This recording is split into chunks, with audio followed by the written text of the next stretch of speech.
দেখুন, আমি আমার সমস্ত টাকা শালিমা বিল্ডার্সে ইনভেস্ট করেছি, আর আমরা বুঝতে পারিনি ওরা এইভাবে শর্তের মার পেছে ফেলে আমাদেরকে নিঃস্ব করে দিবে। আর এত তাড়াতাড়ি আমরা কিভাবে টাকা ম্যানেজ করব? আমি দিব।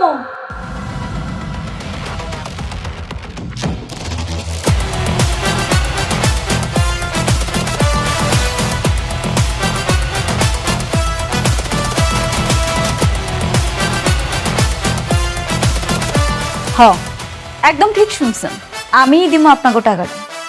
কিন্তু তার বিনিময়ে আমার একটা শর্তও আছে। আরে বোমা, তোমার জন্যই তো সবকিছু হইতেছে। তুমি যদি রাতুল বাবাজির এই যে কন্ট্যাক্টগুলি ক্যান্সেল না করতা, তাহলে তো এই ঝামেলা হইতো না। তুমি এখন কি চাও? আপনাকে ওই বাড়িটা, এই বাড়িটা যদি শালিমা গ্রুপের নামে করে দেন, তাহলে আমি 50 কোটি টাকা দিব। আপনি কিভাবে ভাবলেন যে এই বাড়িটা আপনার নামে লিখে দিব? দিবেন না? দিবেন না, আমার কোনো সমস্যা নাই। আপনি ঋণের দায়ে জেলে পচ্চা মরেন, তাইলে আমগো তো কিছু আসা যায় না, তাই না? জি ম্যাডাম। উনি তো ঠিক কথাই বলেছেন। আপনি যদি টাকা পরিশোধ করতে না পারেন, তাহলে তো ব্যাংক আপনার সকল সম্পত্তি ক্রয় করবে এবং নিলামে তুলে বিক্রি করে দেবে। আরে বাড়িঘর সব নিয়ে নিলে আমরা থাকবো কোথায়? রাস্তায়। আপনারা রাস্তায় থাকবেন, ওইটাই আপনাদের জন্য উপযুক্ত জায়গা। এখন কোন আপনারা কি শালিমা গ্রুপের নামে এটা লিখে দিতে চান নাকি চান না? বুঝতে পারছিস? এই সঞ্জিত, হ্যান্ডটা পড়া। আপনার দাঁড়ান, আমি লিখে দিচ্ছি। বাহ, বেশ। ম্যানেজার আঙ্কেল, ম্যাডাম বুঝতে পারছেন তো কি করতে হবে? ক্লিয়ার। এখন ওনার কাছে যাইবেন, যেখানে যেখানে সাইন লাগবে সব জায়গায় সাইন নেবেন। নেওয়ার পরে টাকাটা ওনার কাছে বুঝাই দিন। রাতুল সেন আসুন।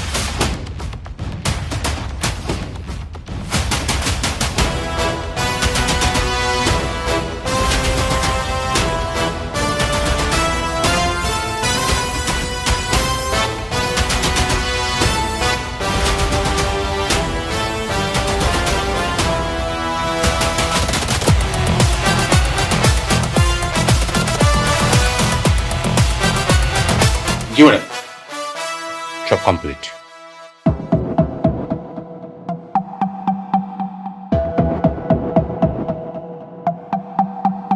আপনাকে মনে পড়তেছে কিছু? কি পড়তেছে না?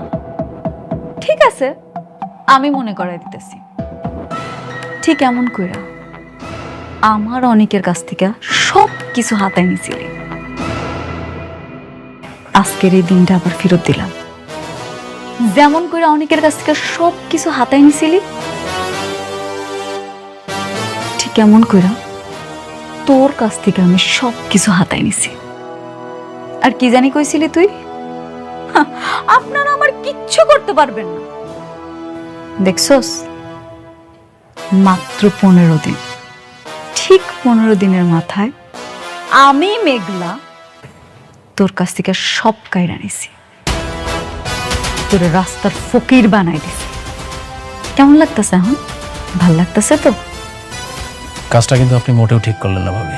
জানি আমি সেটা, এরপরে যেটা করবো সেটা আরো ঠিক হইব না। তোর লগে যারা কাজ করতে চাইছে না, সবাইরে আমি নিষেধ করে দিন।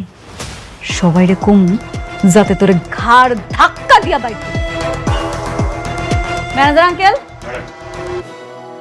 এই বাড়িটা এখন আমাদের। আপনি একটা কাজ করেন না, আপনি বলেন ওনাদের সুন্দর কইরা সসম্মানে এখান থেকে বাইর হয়ে যাইতে। জি ম্যাডাম। মিস্টার রাতুল, এই মুহূর্তে আপনি এই বাড়ি ছেড়ে চলে যাবেন। আর যদি না যান, তাহলে এই পুলিশ দিয়ে আপনাকে বাড়িতে ঘাট ধাক্কা দিয়ে বের করে দেবে। বৌমা, বৌমা, তুমি এত নিষ্ঠুর। আমরা এই বসে কই যাবো? রাস্তায়। কই যাবেন? আপনাদের মতো নিকৃষ্ট মানুষের জন্য না রাস্তাটাই ঠিক আছে। যান, রাস্তায় গিয়া সুন্দর করে থাকেন। কি হলো, যাইতাছেন না কেন? যান। আচ্ছা ঠিক আছে, যাওয়ার আগে আমাকে কাপড় চোপড় আর সোনা দানা যা আছে এগুলো নিয়ে আসি। হ্যাঁ, খারান, এই বাড়ির কোনো কিছুই এখন আর আপনাকে না। একটু আগেই তো সব রেখে নিলাম, বাড়িটা এখন শালিমা বিল্ডার্সের। যা কিছু আছে এই বাড়িতে সব শালিমা বিল্ডার্সের। আপনাকেও কিছু নাই। অনেকরে যেমনি খালি হাতে বাইর করে দিছিলেন, ঠিক একইভাবে আপনাকেও খালি হাতে বাইর করে দিন। যান,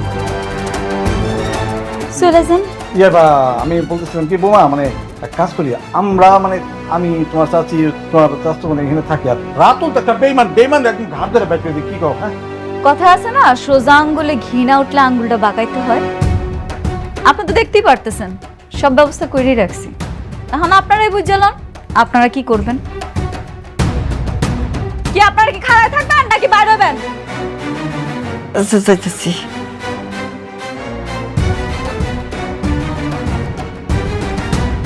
দাঁড়ান, এখনো শেষ হয়নি তো, বাকি আছে। রাস্তায় যাইবেন, কি করে খাইবেন? আপনারা তো আবার কিছু করতে পারেন না। আপনাগুলো কি একটা ব্যবস্থা রাখছি।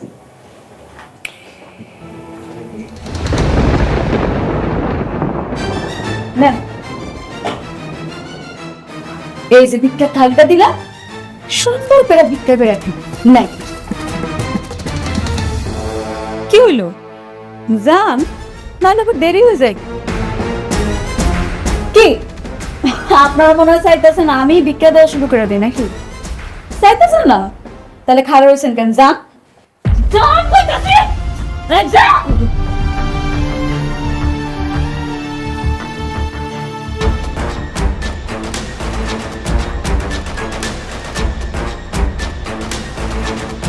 ম্যানেজারকে জি ম্যাডাম।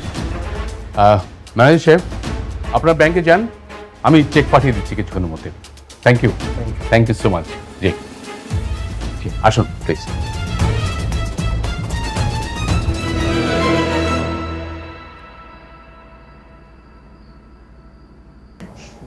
ম্যানেজারকে ম্যাডাম। সত্যি অনেক শান্তি লাগতেছে জানেন তো। জি, ওনারা যে কি কি করছে আমার সাথে সেটা আপনারা বলে বোঝাতে পারবো না।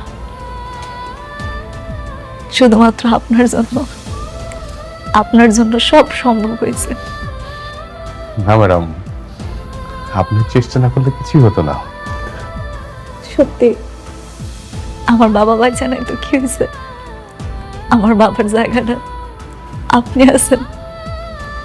আপনি আমার সব সময় সব জায়গায় কি সুন্দর করে সাপোর্ট করেন, পাশে থাকেন। এইদিকে আপনি আমার বাবা। ম্যাডাম আপনি কি করতেছেন ম্যাডাম? ম্যাডাম, আজকে সত্যি আমি অনেক খুশি।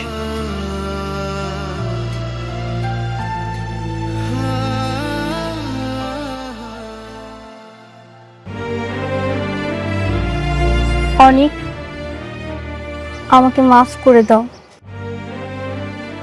আমি ঠকিয়েছি তোমাকে, প্রতারণা করেছি তোমার সাথে।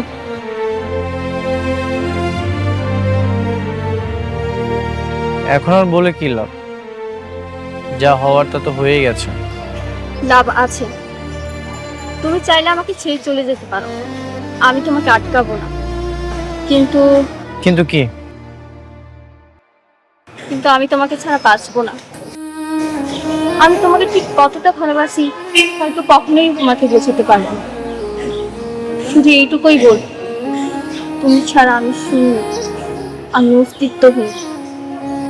ভয় পেও না, আমি তোমাকে কখনোই ছেড়ে যাব না। আমি সবসময় তোমার পাশে আছি। হ্যাঁ, এখন কষ্ট হচ্ছে, কিন্তু আস্তে আস্তে সবকিছু ঠিক হয়ে যাবে। মানুষের কোনো দুঃখই চিরস্থায়ী নয়। জানো, আমার মন বলছে আমি মা হতে পারবো। ডাক্তারের রিপোর্ট বলে আমি কখনোই মা হতে পারবো না, কিন্তু আমার বিশ্বাস আমি ঠিকই একদিন মা হতে পারবো। আমি আল্লাহর কাছে সবসময় দোয়া করব, মন থেকে বারবার চাইলে আল্লাহকে আমাকে ফিরিয়ে দেবেন বলো? তিনি কি আমার ডাক শুনবেন না? অবশ্যই শুনবো। আমি আজকে রাতে গরিবদের কিছু খাবার দিতে চাই, যারা রাস্তায় না খেয়ে কষ্টে ঘুরে বেড়ায়, তাদের একবেলা খাওয়াতে চাই। তুমি কি আমার সঙ্গে যাবে? ঠিক আছে, যত দ্রুত সম্ভব অফিসটা শেষ করে আমি তোমার সাথে যাব।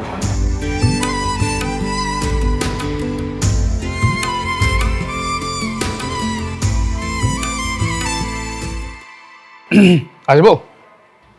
হ্যাঁ আসেন, বসেন। কেমন আছেন?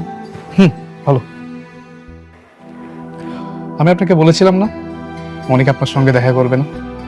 হ্যাঁ আমি তো সেটা জানি, কিন্তু আজকে আমি আপনার এখানে আইতে কইছি অন্য একটা কারণ। কি কারণ? কারণটা হইল গিয়া, আমি রাতুলের কাছ থেকে অনেকের সব সম্পত্তি উদ্ধার করছি। আমি চাই অনেকের সম্পত্তি ফেরত দিতে। আপনার কি মনে হয় আপনি দিলে অনেক সেটা নেবে? কেন নিব না? এটা ওর সম্পত্তি, ও নিব না? না ঠিক আছে, এটা ওর সম্পত্তি, কিন্তু আপনি তার সাথে যা করছেন, আপনি দিলে তো অনেক জীবনও নিবে না। ভাইয়া আপনি কি আমার একটা উপকার করবেন? কি উপকার? আপনি যেমনি হোক আমার একটু অনেকের সাথে দেখা করে দেন না। ওরে বলার দরকার নেই আমি ওর সাথে দেখা করতে চাই। আপনি যে কোনো একটা কথা বলে ওরে নিয়ে আসেন, ও আসলে যখন জানতে পারবো তখন আমি ওরা সবকিছু বুঝাই কমবো। ঠিক আছে, আমি চেষ্টা করব, কিন্তু লাভ কি? আমার তো মনে হয় না কোনো লাভ হবে। লাভ আছে, আমি ওরে ওর সবকিছু ফিরাই দিতে চাই আর আমাকে সম্পর্কটা ঠিক করতে চাই। আচ্ছা ঠিক আছে, আমি তাহলে ওর সাথে কথা বলে আপনাকে জানাবো। প্লিজ ভাইয়া আমার এই উপকারটুকু করেন। তাহলে আজকে আসি?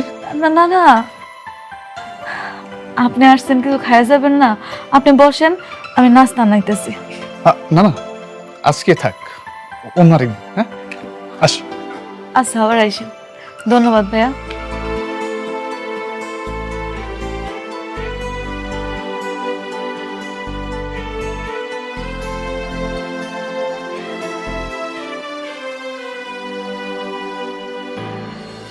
ভাগ্যগুনে পাইলাম তোমায়, ভাগ্যে তো আর রইলা না। দুঃখে আমার বুক ভেসে যায়, সুখের দেখা হইল না। তবু আমি তোমার আশা।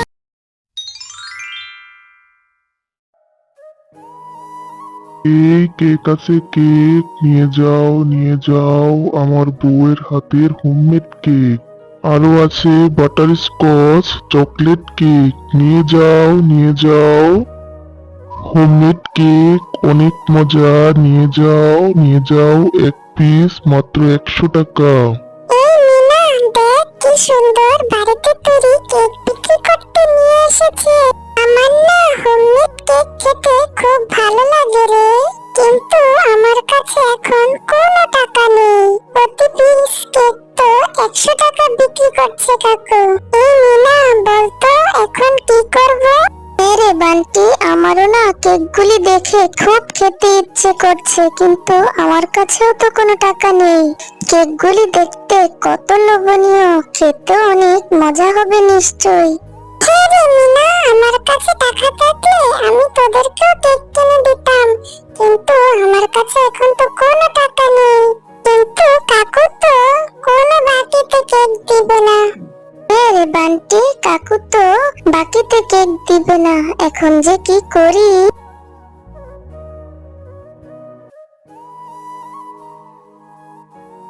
হ্যাঁ রে মিনা, বান্টি, তোরা এখনো বাড়িতে যাসনি? এখানে দাঁড়িয়ে দাঁড়িয়ে কি করছিস তোরা এখনো? বলতো দেখি। দেখো না, বাড়িতে তৈরি হোমমেড কেক এই কাকুটা বিক্রি করছে।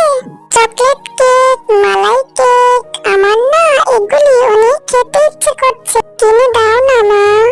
প্রতি পিস কেক 100 টাকা করে, আমাদের দুজনকে 2 পিস কেক কিনে দাও না মা।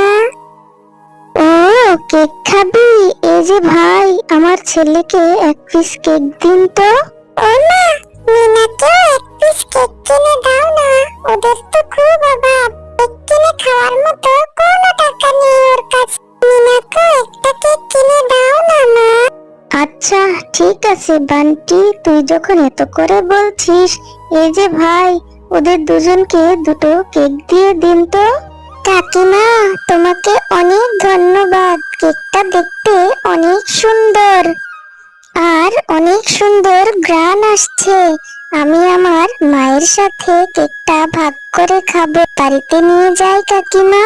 এত সুন্দর কেক আমার মা তো জীবনও খায়নি। আমি বাড়িতে নিয়ে আমার মায়ের সাথে ভাগাভাগি করে খাই কাকিমা।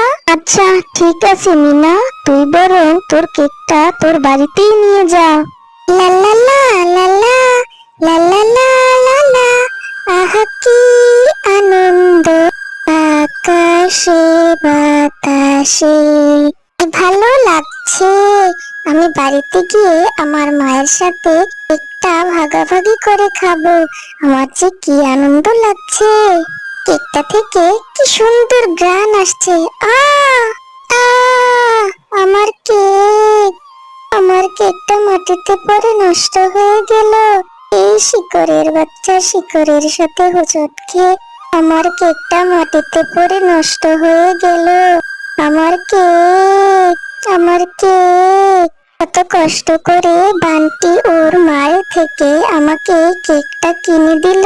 আমার কেক, আমার আর কেক খাওয়া হলো না। কি সুন্দর কেকটা। এই শিকড়ের বাচ্চা শিকড়ের সাথে ধাক্কা খেয়ে আমার কেকটা পড়ে গেল। আমার কেক। আহারে, আমার শিকড়ের সাথে ধাক্কা খেয়ে পড়ে গিয়ে মেয়ের কেকটা নষ্ট হয়ে গেল। আমার শিকড়গুলো হয়েছে বাবু, এদিক সেদিক ছড়িয়ে থাকে, একটুও কথা শুনে না। এই মেয়ে, একটা কেক নষ্ট হয়েছে বলে এত কাঁদতে হয়? যাও বাড়িতে গিয়ে টাকা এনে আবার কেক কিনে খাও। একটা কেক নষ্ট হয়েছে বলে এত কান্না করতে হয়? চুপ করো তো গাছ, তুমি একদম চুপ করো। তুমি কোনো কথা বলবে না। আমার শিকড়ের সাথে হোঁচট খেয়ে আমার কেকটা মাটিতে পড়ে নষ্ট হয়ে গেল।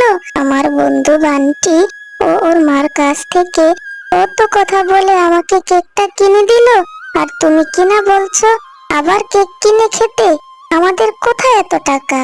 আমরা তো গরিব। আমাদের কি এত টাকা আছে কেক কিনে খাওয়ার মতো? তোমার শিকড়ের সাথে ধাক্কা খেয়ে আমার কেকটা মাটিতে পড়ে গেল। তুমি কোনো কথা বলবে না গাছ। আহারে, মেয়েটা কত গরিব, কত শখ করে কেকটা কিনে এনেছে মায়ের সাথে ভাগ করে খাবে বলে। আমার শিকড়ের সাথে ধাক্কা খেয়ে মেয়ের কেকটা পড়ে গেল। না, আমার জন্য যেহেতু মেয়েটার এত ক্ষতি হলো, তাহলে এর প্রতিকার আমি করব।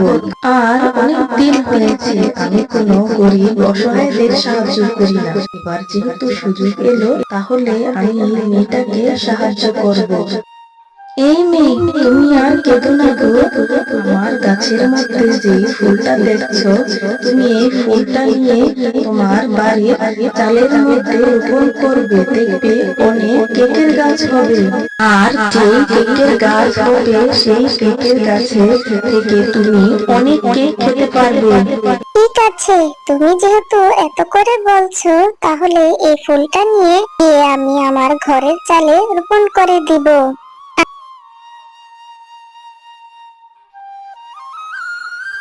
আরে এই মিনা, কি করছিস? তোর কি মাথা খারাপ হয়ে গেছে? ঘরের চালে কি করছিস মাটি দিয়ে? মা, তোমাকে না একটা কথা বলতে ভুলেই গিয়েছিলাম। বান্টির মা না আমাকে একটা কেক কিনে দিয়েছিল, আর কেকটা নিয়ে বাড়ি আসার সময় একটা গাছের শিকড়ের সাথে ধাক্কা খেয়ে পড়ে গিয়ে নষ্ট হয়ে গিয়েছিল। পরে সেই গাছটি আমাকে এই ফুলটি দিয়েছে, বলেছে আমাদের বাড়ির ঘরের চালার মধ্যে যেন আমি রোপণ করি, তাহলে জাদুর কেকের গাছ হবে। কি সব বলছিস রে মিনা? তোর কি মাথাটা খারাপ হয়ে গেছে? কোন গাছ ফুল দিল আর সেই ফুল ঘরের চালাতে রোপণ করলে কেকের গাছ হয়ে যাবে? এটা কি কোনো বিশ্বাস করার মতো কথা? কি এসব কি আবার হয়? এসব আজগুবি কথা বাদ দিয়ে ঘরে গিয়ে পড়তে বসতো মিনা। তত সব আজগুবি কথা। ঠিক আছে মা, আমি ফুলগুলি ঘরের চালে রোপণ করে দিয়েছি। কাল সকাল হলেই বোঝা যাবে।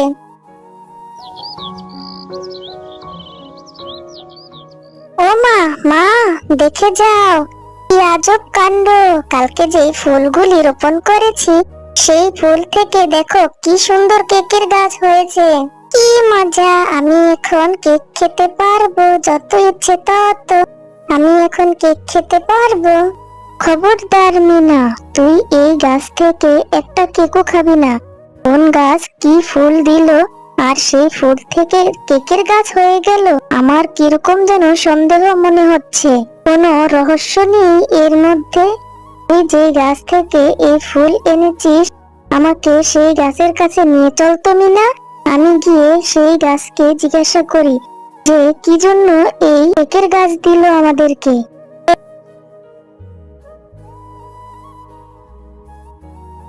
এই গাছ, তুমি আমার মেয়েকে কেন কেকের গাছ দিয়েছো? তোমার কোনো খারাপ উদ্দেশ্য নেই তো? তুমি কেন আমার মেয়েকে কেকের গাছ দিলে বলো তো দেখি গাছ? নিশ্চয়ই এই কেকের মধ্যে বিষ মিশানো আছে, যা খেলে আমাদের অনেক বড় ক্ষতি হবে। না গো শেফালি শিয়ালিনী, আমার কোনো খারাপ উদ্দেশ্য নেই। আমি এই গাছের কেকের মধ্যে কোনো বিষ মিশিয়ে দিইনি। আমি তোমার মেয়ের মুখ থেকে শুনেছিলাম তোমরা অনেক গরিব, তাই তো তোমাদেরকে কেক দিয়ে আমি সাহায্য করতে চেয়েছি। আর কোনো খারাপ উদ্দেশ্য নেই আমার। আর গরিব মানুষকে উপকার করতে আমার অনেক ভালো লাগে, তাই তো আমি তোমাদেরকে জাদু কেকের গাছ দিয়ে সাহায্য করতে চেয়েছি। আর এই গাছের কেক তোমরা খেতেও পারবে, বাজারে বিক্রিও করতে পারবে। ও তাই? তোমাকে অনেক ধন্যবাদ গাছ, তুমি আমাদেরকে অনেক সাহায্য করেছো। তোমার এই সাহায্য আমরা কখনোই ভুলতে পারবো না। তুমি আমাকে অনেক বড় উপকার করলে গাছ। ঠিক আছে, এই গাছের কেক আমরা খাবো ও বাজারে নিয়ে বিক্রিও করব। আর হ্যাঁ, একটা কথা, এই গাছের দিনের বেলা কেক তোমরা খাবে ও বাজারে বিক্রি করবে, কিন্তু রাতের বেলা কেক খাবেও না এবং বিক্রিও করবে না। এটা মনে রেখো। যাও, এবার বাড়িতে যাও। মা, এই গাছের কেকগুলি এত মজা যে সবাই খুব মজা করে খাচ্ছে।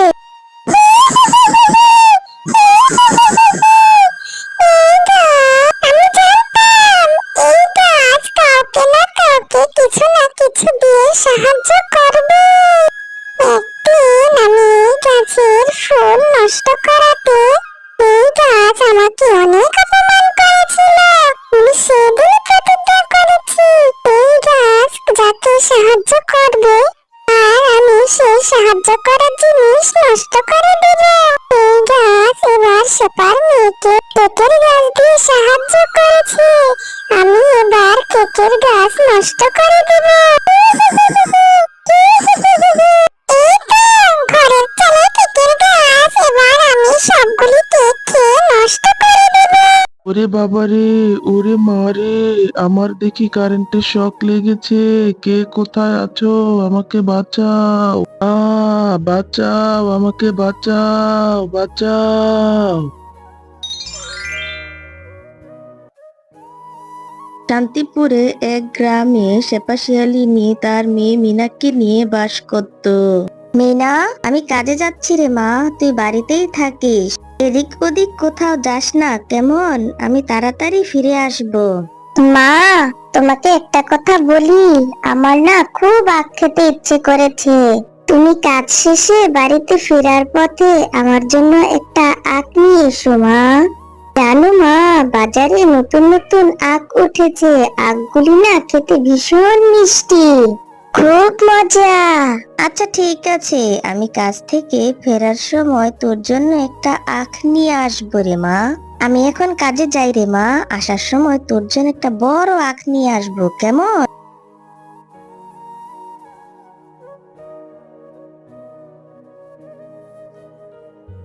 কিরে শেফা, তুই এত রোজ রোজ কাজে দেরি করে আসিস কেন?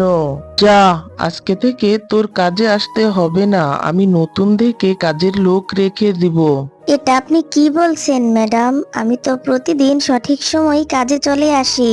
এভাবে আমাকে কাজ থেকে তাড়িয়ে দিবেন না ম্যাডাম, তাহলে বাপমরা মেয়েটাকে নিয়ে যে আমার না খেয়ে মরতে হবে ম্যাডাম। আরে আরে, তুই খেয়ে থাকবি না না খেয়ে থাকবি সেটা আমার কি আসে যায়? আমি নতুন কাজের লোক পেয়েছি, তাকে তোর থেকেও কম বেতনে রাখতে পারবো। তুই এখন এখান থেকে যা তো। ম্যাডাম যে কাজ থেকে তাড়িয়ে দিল, এখন যে কোথায় কাজ খুঁজে পাই। যাই, মেয়েটা যে একটা আখ খেতে চেয়েছে, বাজার থেকে একটা আখ নিয়ে মেয়েটার জন্য বাড়িতে নিয়ে যাই। এরপর শেফালি বাজার থেকে একটা আখ কিনে মেয়ের জন্য বাড়িতে নিয়ে চলে যায়। মা, তুমি আমার জন্য আখ নিয়ে এসেছো, কি মজা, আমি এখন আখ খাবো। ও মা, তোমার মনটা এত খারাপ কেন? এত চুপচাপ আছো কেন তুমি? আরে, আমার যে কাজটা চলে গেল, তারা নাকি কম দামে কাজের লোক পেয়ে গেছে, তাই আর আমাকে কাজে রাখলো না। এখন যে আমাদের না খেয়ে মরতে হবে রে মা। মা, তুমি কোনো চিন্তা করো না, তুমি যে আখ দুটো কিনে এনেছো না, সেগুলি আমরা ছোট ছোট করে কেটে আমাদের বাড়ির পেছনে যে জমি আছে সেখানে রোপণ করে দিব। তারপরে কিছুদিন হলে আমাদের জমিতে অনেকগুলি আখ হবে, আর তখন আমরা সেই আখগুলি বিক্রি করতে পারবো মা। হ্যাঁ রে মা, তুই তো একটা ভালো কথাই বলেছিস। চল চল, তাহলে আমরা আখ দুটো কেটে আমাদের বাড়ির পেছনের জমিতে রোপণ করে দেই। হ্যাঁ হ্যাঁ মা, চলো, এক্ষুনি চলো। আখ দুটো ছোট ছোট করে কেটে এক্ষুনি জমিতে রোপণ করে দিয়ে আসি। এরপরে তারা মা ও মেয়ে আখ দুটো ছোট ছোট করে কেটে তাদের বাড়ির পেছনের জমিতে রোপণ করে দেয়। তারপরে তারা মা ও মেয়ে প্রতিদিন আখগুলির খুব যত্ন নিতে থাকে।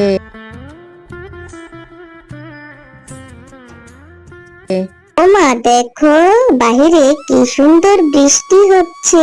কাল থেকে আর আমাকে কষ্ট করে আমাদের জমিতে পানি দিতে হবে না, তাই না মা? আমাদের আখগুলো এত পানি পেয়ে এমনিতেই অনেক ভালো হবে, তাই না মা? দেখো, আমাদের আখগুলো অনেক তাড়াতাড়ি বড় হয়ে যাবে। হ্যাঁ রে মা, এত পানি পেলে আমাদের আখগুলি খুব দ্রুত বড় হয়ে যাবে, আর বাজারে ভালো দামে বিক্রিও করতে পারবো। হ্যাঁ মা, আর আমিও রোজ রোজ আখ খেতে পারবো, আর তোমার কাছেও রোজ রোজ আখ কিনে দেওয়ার জন্য বায়না করব না। আচ্ছা ঠিক আছে, এত পাকা পাকা কথা আর বলতে হবে না, অনেক রাত হয়েছে, ঘুমিয়ে পড়। এরপর তারা মা ও মেয়ে ঘুমিয়ে পড়ে। দেখেছো মা, আমাদের জমিতে আখগুলি কত বড় বড় হয়ে গেছে। মা, এই আখগুলি কি এখন কেটে বাজারে নিয়ে যাবে? হ্যাঁ রে মা, এই আখগুলি এখন কেটে বাজারে নিয়ে বিক্রি করা যাবে, কিন্তু আমি ভাবছি অন্য কথা রে মা। আমাদের বাজারে তো আগে থেকেই অনেকে আখ বিক্রি করে, আমার থেকে কে আখ কিনবে রে মা? আমার মাথায় না একটা বুদ্ধি এসেছে। এখন তো অনেক গরম পড়েছে, আর সবাই তো আস্ত আখ বিক্রি করে, আর তুমি যদি আখগুলিকে জুস করে বিক্রি করো, তাহলে তোমার থেকে সবাই আখের জুস কিনে খাবে মা। তাহলে দেখবে এই গরমে সবাই তোমার থেকে আখের রস খেতে আসবে। হ্যাঁ রে মামিনা, তোর মাথায় তো দেখি অনেক বুদ্ধি, তোর বুদ্ধির প্রশংসা করতে হয়। চল তাহলে এবার আখগুলি কেটে জুস করে বাজারে নিয়ে বিক্রি করতে যাই। এরপর শেফালি শিয়ালিনী আখগুলি কেটে জুস করে বাজারে নিয়ে বিক্রি করতে যায়। আসুন আসুন দাদারা দিদিরা, আখের রস খেয়ে যান। এই গরমে আখের রস খেয়ে প্রাণটা জুড়িয়ে নিন। আসুন আসুন। আরে আরে, এই গরিব শেফালি শিয়ালিনী দেখে এখানে আখের ব্যবসা শুরু করেছে। এই শেফালি শিয়ালিনী এতগুলি আখ কোথায় পেল? আবার দেখা যায় আখগুলির শরবত করে বিক্রি করছে। না না, ওকে কিছুতেই আখের ব্যবসা করতে দেওয়া যাবে না। এইদিকে শেফালি শিয়ালিনীর দোকানে অনেক আখের রস বিক্রি হতে থাকে। এদিকে বাঘ মামার দোকানে কোনো ক্রেতাই যায় না। এ দেখে বাঘ মামার রাগে ফুঁসতে থাকে। সত্যি গো শেফা ভাবি, তোমার আখের জুসগুলি অনেক মিষ্টি, খেতেও অনেক মজা। এখন থেকে তোমার দোকান থেকেই আখের জুস খাবো গো শেফালি ভাবি।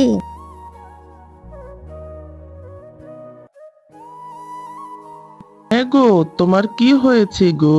এভাবে মন খারাপ করে বসে আছো যে? আজকে কি তোমার বেচা কিনা হয় না নাকি? বাজারও তো আনলে না।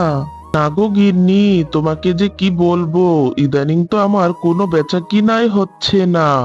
ওই ছোট লোক শেফা কোথা থেকে যেন আখ নিয়ে এসে বাজারে বিক্রি করা শুরু করেছে, তাই তো কেউ আর আমার থেকে আখ কিনে খাচ্ছে না। ও, এই ব্যাপার। আচ্ছা ঠিক আছে, আমি দেখছি, তুমি কোনো চিন্তা করো না। আমি আজকের রাত্রে শেফার জমিতে যাব আর চুরি করে সব আখ কেটে নিয়ে আসবো, তুমি কোনো চিন্তা করো না। তারপরে দেখবো ওই আখের জুসের ব্যবসা কিভাবে করে। এরপর রাতের বেলা তারা দুজন শেফার জমি থেকে সব আখ চুরি করতে থাকে। ওমা, আমাদের জমি থেকে কে ভাবে সবগুলো আখ চুরি করে নিয়ে গেল? হেরে মা, তাই তো দেখছি, কে আমার এত বড় সর্বনাশ করলো। এই ধরনের কাজ কে যে করলো, এখন তো আমাদের না খেয়ে মরতে হবে রে মা। আচ্ছা থাক মা, তুমি কান্না করো না। এ আখগুলি যে চুরি করে নিয়ে গেছে সে আবার আসবে বাকি আখগুলো চুরি করে নিয়ে যেতে। আমরা বাকিগুলি কেটে জুস করে বাজারে নিয়ে বিক্রি করতে নিয়ে যাই।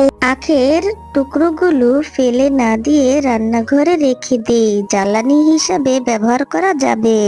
এরপর তারা মা ও মেয়ে বাকি আখগুলো কেটে বাজারে নিয়ে যায় বিক্রি করার জন্য, আর আখের আগাছাগুলো রান্নাঘরে এদিকে সেদিকে ছড়িয়ে ছিটিয়ে ফেলে রাখে।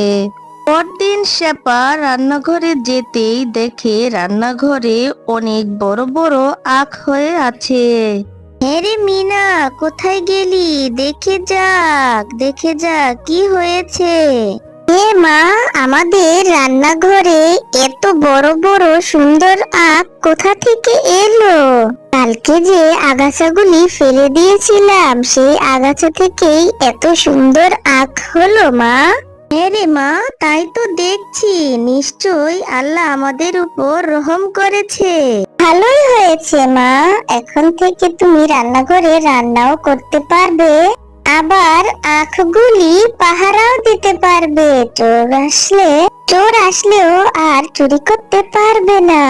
পরের দিন শেফা আবার সেই আখগুলো বাজারে নিয়ে বিক্রি করতে যায়, আর দূর থেকে বাঘমামা সেগুলি দেখে চলতে থাকে। তখনই বাঘমামা তার বাড়িতে এসে তার বউকে সব কথা বলতে থাকলো। ওগো, তুমি কোনো চিন্তা করো না, আজকে আমি ওদের সবগুলো আখ চুরি করে নিয়ে আসবো। দাঁড়াও, দেখাচ্ছি মজা তাদেরকে। এরপর দুষ্ট শিয়ালিনী যায় মুন্নি শিয়ালিনীর আখগুলি চুরি করে নিয়ে আসতে। এরপর দুষ্ট শিয়ালিনী মুন্নি শিয়ালিনীর আখগুলি রান্নাঘরে দেখে বলতে থাকলো, ও, এই ব্যাপার, তোরা রান্নাঘরে আখের চাষ করেছিস? তারা আজ একটা আখও রেখে যাব না, সবগুলো কেটে নিয়ে যাব। আর একথা বলে শিয়ালিনী যখন আখগুলি কাটতে যায় তখনই তার কারেন্টে শক লাগে। ওরে বাবারে, ওরে মারে, কে কোথায় আছো? বাঁচাও বাঁচাও, আমার যে কারেন্ট লেগেছে।